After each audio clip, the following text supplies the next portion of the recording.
이거 비밀인데 너만 알고 있어. 아무한테도 말하면 안 돼. 뭐 이런 것을 얘기하시는 분들 있으시죠? 이렇게 시작하는 대화들은 대화가 시작되고 며칠 있으면 뭐 상당수의 사람들에게 이 이야기가 전해진다는 것을 아십니까? 알아요? 알면서 그렇게 강요를 하는 거예요? 대단들 하시네요. 여러분, 비밀이 어디 있습니까? 한번 말을 하면 그 다음부터 비밀은 없습니다. 네. 여러분, 아내들을 믿지 마십시오. 또 어디 가서 너한테만 알려주는 거라고 꼭 얘기합니다.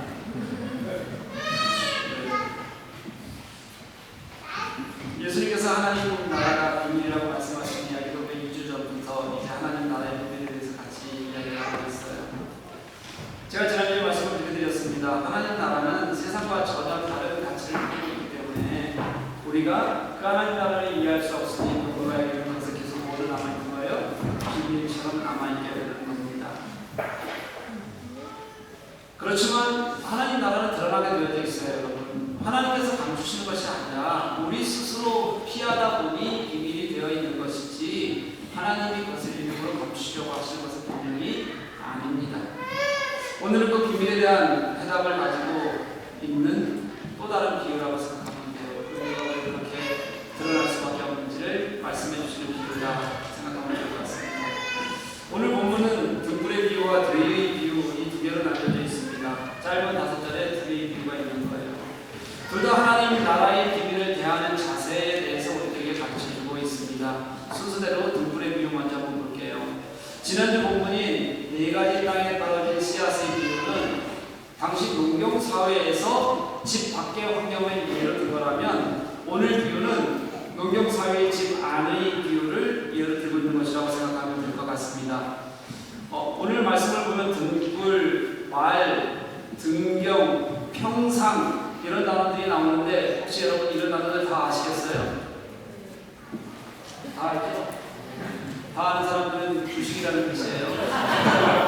신식을 잘 모릅니다. 이런 단어들 잘, 그렇죠? 네. 이게 다 예전에 집에서 볼 수 있었던, 주식집에서 볼 수 있었던 것들입니다. 사진 한번 보실래요? 이렇게 생겼어요. 이쪽인가요? 네. 등불이 왼쪽에 있는 방식이 이제 예수님 시대의 등불인데 이건 고급 등불이에요. 그리고 아주 고급이 아니면 어떻게 생겼냐면 저기 오른쪽에 등대거든요. 저게 등경이라고 부르는 게 저거예요. 등경이라는 건 여러분 이 생긴 게 아주 다양해요. 다양하게 어디에 잘 등불을 놓고 그걸 다시 옮겨놓으면서 잘 비칠 수 있는 곳에 둘 수 있게 생겨서 생긴 게 다양한데 저렇게 그냥 종자 모양으로 있으면서 저렇게 해서 그냥 아무 모양 없이 이렇게 큰 등불도 많이 있었어요. 말이 뭐냐면 밑에 있는 건데 여러분 이거 어렸을 때 많이 보신 분들 있죠? 가장 작은 못 봤어요? 서울 분이에요? 가장 작은 걸 뭐라고 부르냐면 홉이라고 불렀어요. 우리나라 말로. 그 다음에 중간에 있는 두 개가 되예요. 돼. 뭐라고요? 물? 물통이요? 맨 오른쪽에 우리가 뭐라고 그러냐면 말이라고 부르는 거예요. 근데 되는 크기가 좀 다르잖아요. 당시 되는 어떤 곡식을 제냐에 따라서 되는 좀 달랐어요. 그래서 되는 크기가 다른데 홉하고 말의 크기가 다르죠. 홉이 10개면 되가 되고 되가 10개면 말이 되는 겁니다. 요거 이제 잘 봐주세요. 다 세 개 다 좀 더 설계 또 나오니까 사진은 이제 다 안 보여드려요. 이제 넘어가도록 하겠습니다. 이제 비유를 한번 볼게요. 등불을 켜면 환하게 밝히기 위해서 켜는 거잖아요, 여러분. 가장 환하게 밝힐 수 있는 곳에 두어야 되는 게 맞습니다. 그렇죠? 그런데 어리석은 사람이 등불을 우리가 조금 전에 보았던 곡식을 재는 도구 중에서 가장 큰 거 있잖아요. 동그란 거. 그 말 아래 둔다. 오늘 말씀 그렇게 하고 있잖아요. 이 말 아래 둔다는 얘기가 말이 여기 아래가 어디 있어요? 그렇죠? 어떻게 둔다는 얘기가 말로 덮어서 둔다는 뜻이에요. 그럼 어떻게 돼요? 여러분 등불이 하나도 보이지 않게 되는 겁니다. 또 평상이라고 되어 있는데 평상은 뭐냐면 간이 침대라고 생각하시면 돼요. 그 아래에 보면 간이 침대를 통해서 살짝 빛이 바닥에 비추는 것 외에는 더 이상 보일 수가 없습니다. 평상에 가려지기 때문인 거죠. 누구도 불을 켜서 일부러 말 아래 두거나 평상 아래에 두는 사람은 없습니다. 누구도 불을 켜면 환하게 보이는 곳, 환하게 모든 것을 둘 수 있는 곳에 등경 위에 두고 등경도 더 좋은 위치를 찾아가는 것이 너무 당연한 것이 불을 켜는 이유가 될 겁니다. 예수님께서는 이렇게 당연한 말씀을 하시고 나서 그 다음에 이렇게 덧붙이셨어요. 드러내려 하지 않고는 숨긴 것이 없고 나타내려 하지 않고는 감추인 것이 없느니라. 여러분 이게 도대체 무슨 말인 것 같아요? 이해가 가십니까 혹시? 이해가 가세요? 가시는 분 혹시 있어요 혹시? 없죠? 네, 저도 안 가요. 그래서 세 번역으로 다시 한번 보여드리도록 하겠습니다. 이해를 하면 이상한 거예요. 그렇죠? 세 번역을 읽어드릴게요. 한번 보십시오. 숨겨둔 것은 드러나고 감추어둔 것은 나타나기 마련이다. 아주 간단하고 명확해요. 이 뜻이에요. 지금까지 예수님은 하나님 나라를 말씀하시면서 그것을 비밀이라고 하셨는데, 그런데 그 비밀은 그냥 비밀로 남지 않을 거라는 겁니다. 다 드러날 거라는 거예요. 왜냐하면 하나님 나라는 이미 예수께서 이 땅에 오셔서 사역을 시작하시는 순간부터 드러나기 시작했거든요. 하나님은 하나님 나라를 가르치시고 보이시고, 그리고 당신의 삶의 마지막에 하나님 나라의 가치가 십자가 위에서 완성되신다는 것을 우리들에게 이미 보여주셨고, 오늘 이 말씀에 쓰여져 있는 이 시간에도 곧 그것이 완성되실 거예요.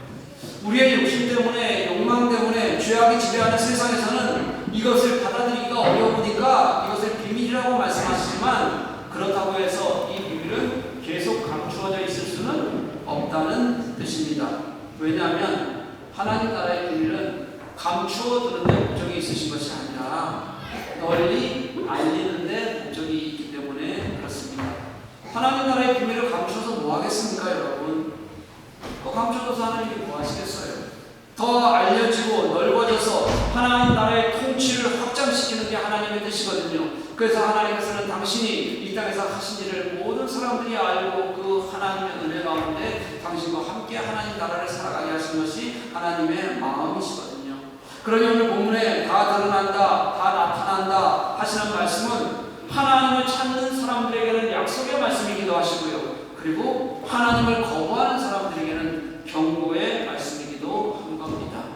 그것이 계속 비밀로 남아있는 사람들, 그 사람들은 하나님의 경고의 대상이라고 그렇게 말씀하고 있는 겁니다.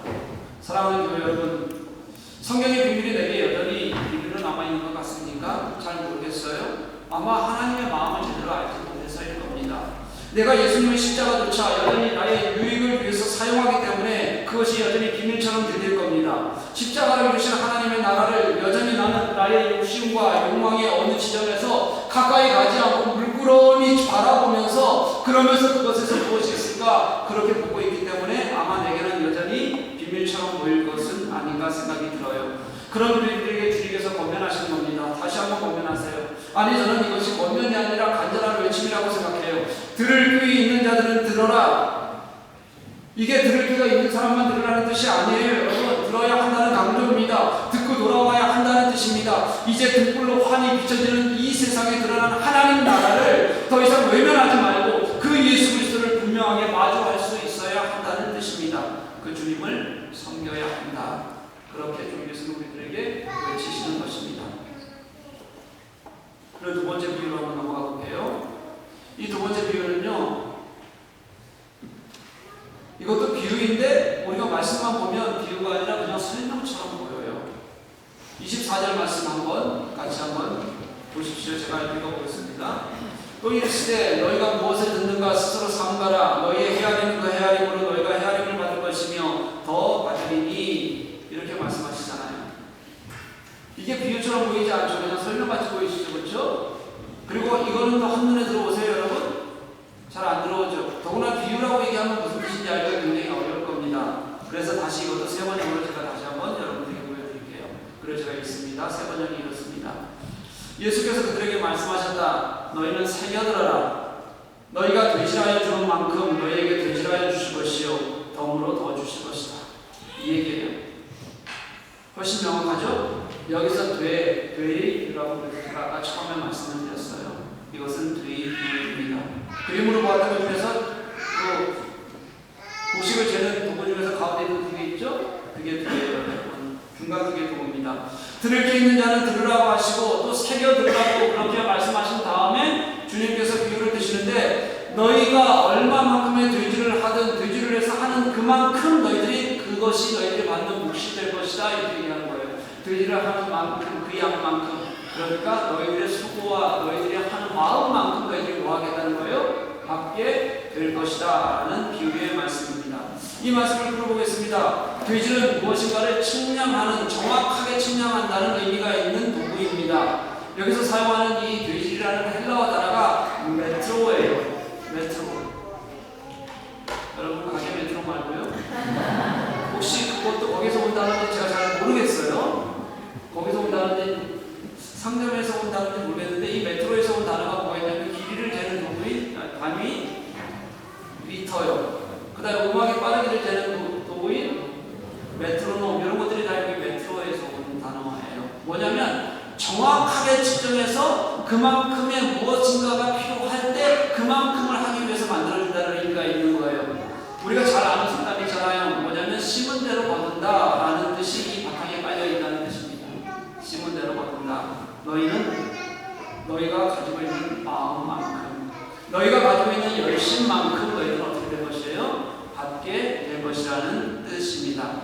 그런데 그 말씀으로 끝인 것이 아니라 그 다음에 이어진 말씀이 뭐냐면 한 문장이 더 있는데 심은 대로라는 거둔다는 이 등가성의 원칙에 더해서 하나가 더 들어가 있는데 뭐라고 얘기하냐면 그대로 받을 것이며 그 다음에 한 단어가 뭐가 더 있냐면 더 받으리니가 포함되어져 있어요. 여러분 앞부분은 되시란 만큼 너희도 그만큼 받을 것이다 라고 되어 있는데 그에 더 받는다고 하는 것은 이런 뜻이 있는 거예요. 여러분 이게 적게 한 사람에게는 그게 경고가 되는 거예요. 적게 한 사람들에게는 너 이거밖에 안 했어? 이거밖에 하나님의 마음 못 써? 그럼 너는 그것밖에 못 받아. 그런 마음이지만 돼지를 많이 하는 사람들, 다시 말하면 하나님 나라의 비밀을 받아들일 수 있는 사람들, 그래서 그 하나님 앞에서 내가 지금은 잘 모르지만 열심히 영적 민감함을 가지고 하나님 나라를 살려고 노력하고 복음을 들으려고 노력하고 애쓰는 사람들, 그런 사람들은 하나님 나라와 예수 그리스도의 비밀을 더 잘 깨닫게 되고 그래서 우리가 노력하는 것보다 더 많은 것으로 주님께서 어떻게 하실 것이라는 거예요? 채워 주실 거라는 거예요. 이 돼지의 비유의 핵심은 하나예요. 여러분 적게 해? 그럼 적게밖에 못 받아. 그런데 주님 앞에서 더 하려고 노력하고 애쓰고 수고하고 더 알려고 노력하면 하나님께서 더 채워주실 거야. 너희는 더 받게 될 거야 라고 말씀해 주시는 거예요.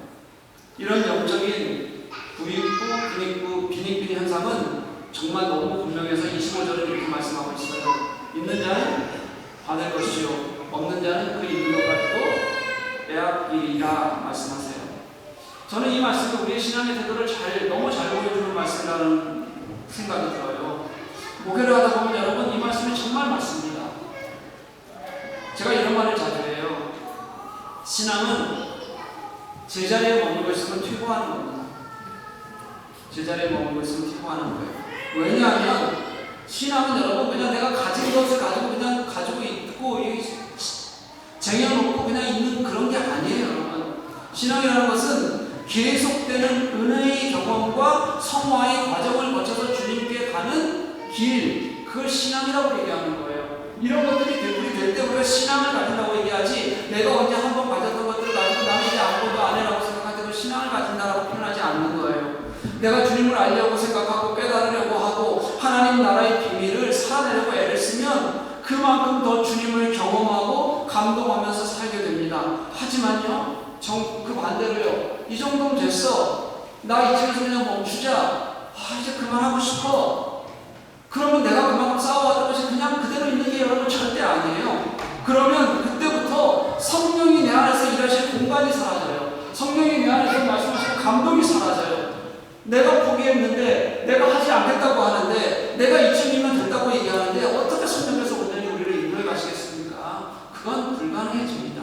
그러니 내가 가만히 있겠다 내가 그저 제자리에 있다고 생각하는 순간부터 우리는 점점 더 주님으로부터 멀어지게 되는 게 그게 당연한 신앙의 길이에요.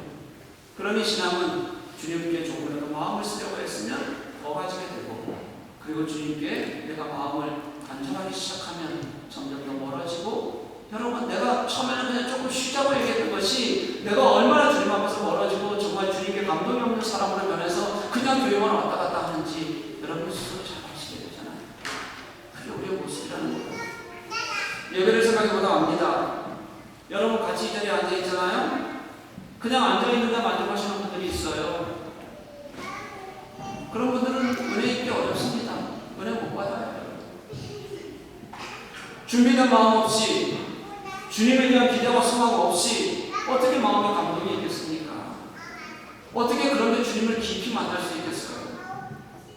하나님을 온전히 찬양하고 하나님 앞에 집중하고 예배하려고 하고 정말 이 짧은 순간에도 하나님이 일하실 것을 소망하는 마음으로 진실하게 예배해야 그때부터 하나님의 임재와 역사를 경험하게 되는 겁니다. 모든 게 똑같아요, 여러분. 기대하고 듣지 않으면 아무리 좋은 시간도 졸려요. 그리고 그냥 지나가게 돼요. 그리고 진심으로 소망하면 더 깊이 주님을 만나고 알게 되고 그 주님 안에서 내가 정말 은혜를 경험하는 것이 얼마나 기쁜 일인지를 더 크게 느끼게 되는 거예요. 사랑하는 교회 여러분, 교회의 미련은 우리들에게 분명히 가르쳐 주십니다. 원하는 마음에, 갈망하는 마음에, 하나님 나라의 비밀을 나의 것으로 받아들이는 마음에, 그런 마음에 주님께서 일하신다는 것을 가르쳐 주는 거예요. 귀에 있는 자들은 들어라. 제발 들어라. 제발 우리 눈에 밝히 드러나는 하나님 나라, 이미 주님께서 보여주신 그 하나님 나라의 비밀을 우리가 보자. 그리고 그 비밀 안에 있는 역설인 하나님 나라의 가치를 우리가 받아들이자. 그래서 우리가 복음을, 진짜 주님을 기다리는 마음 가지고 정말 복음을 가지고 바르게 살아가자. 이게 오늘 우리에게 주시는 간절한 권면이고 외침입니다. 여러분, 우리가 이 하나님의 외침, 주님의 외침에 어떻게 응답해야겠습니까? 여전히 주님께서는 어떻게 외치는 나와는 관계없는 것으로 나는 그저 이 정도로 괜찮아. 여전히 그런 마음으로 이곳에 앉아 계시겠습니까? 남의 얘기처럼 그렇게 계속 들으시겠습니까? 아니요, 여러분. 우리 지금까지 나의 방법으로, 나의 생각대로 그저 여기 앉아있는 게 나의 모습이었다면 이제 하나님의 복음의 이야기를, 그 은혜에 우리 삶을 내어놓을 수 있었으면 좋겠어요. 좀 진실하게 주님의 말씀을, 그리고 주님께 나아가는 마음을 우리가 다잡았으면 좋겠어요.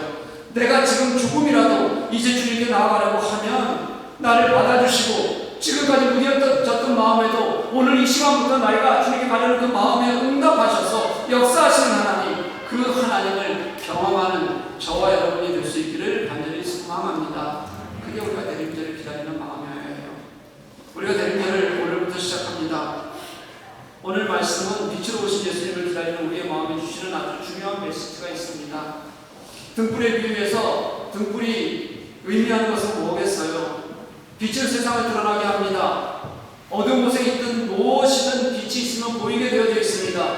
그런데 뿐만 아니라 그 빛 자체가 만약에 하나님의 비밀이라면, 이미 그 빛으로 우리들에게 보여졌다면 그 빛이 비추는 것만으로 우리는 이 땅에 밝히 드러난 예수님을 이미 볼 수 있게 되어져 있습니다.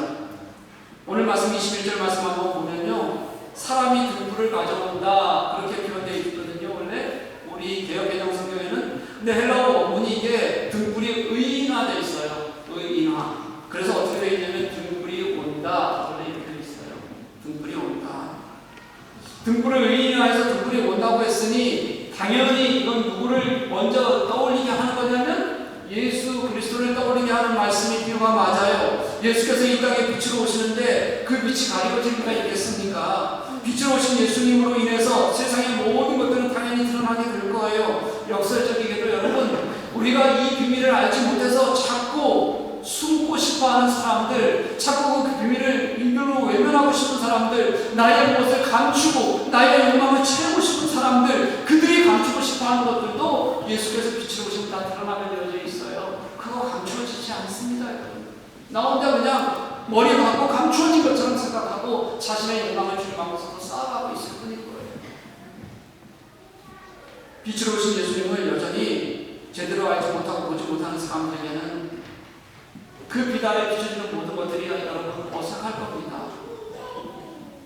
그리고 그것들을 보려는 마음에 상처가 될 거예요. 이해가 되지 않을 거예요. 그래서 사도 요한은 이렇게 말했어요. 빛이 어둠에 비치되 어둠에게 닿지 못했다. 다 드러났는데도 불구하고 그들이 깨닫지 못하는 거예요. 여전히 빛으로 오신 예수님은 이해하기 어려운 비유들로 우리를 찾아오신 것이 맞아요. 우리 신자들에게는 약해지라고 말씀하시고 낮아지라고 말씀하시고 섬기라고 말씀하셨고요. 예수님은 그것을 직접 하셨을 뿐만 아니라 고난과 십자가의 죽음이라는 도저히 받아들이기 어려운 비유들을 통해서 하나님의 영광을 우리들에게 가르쳐 주셨어요. 근데 그분이 그렇게 가르치시기만 하신 것으로 끝난 것이 아니라 실제로 이루어진 십자가의 죽음과 부활을 통해서 하나님이 어떻게 이 땅에 영광이 되시는지를 우리들에게 이미 다 보여주셨잖아요. 그런데 여전히 세상이 더 크게 보이니까, 세상이 더 밝게 보이니까, 세상이 더 내 눈에 더 훨씬 나를 유혹하니까 그 욕망 때문에 앞을 보지 못하는 소경처럼 살아가고 듣지 못하는 귀머거리처럼 살아가고 세상의 가치를 따라 살아가는 우리들에게 그래서 주님은 그렇게 말씀하신 겁니다. 들을 귀 있는 자들은 들어라. 새겨들어라. 그리고 그렇게 듣기 시작한 사람들, 주님의 말씀을 듣기 시작하자 깨달아지고 느껴지고 그리고 감동하기 시작한 사람들, 그들은 말씀 속에서 주님을 만나게 되고 우리의 삶과 역사 속에서 주님을 경험하게 되는 겁니다. 사랑하는 교회 여러분, 우리는 대림절을 시작합니다. 대림절은 빛으로 오신 예수님을 기억하며 기다리는 시간입니다. 2000년 전 이 땅에 우리를 위해서 오셔서 십자가에 죽으시기까지 그 모든 고난 속에서도 우리를 구원하시기를 원하셨던 그 예수님을 기억하고 감사하는 시간이기도 하고요. 그때 내가 다시 한번 말씀하셨던 그 예수님을 진심으로 주님 속히 오십시오 그렇게 기다리는 마음으로 그분이 오실 때 이 땅에 이루어질 온전한 영화를 소망하는 시간이기도 합니다.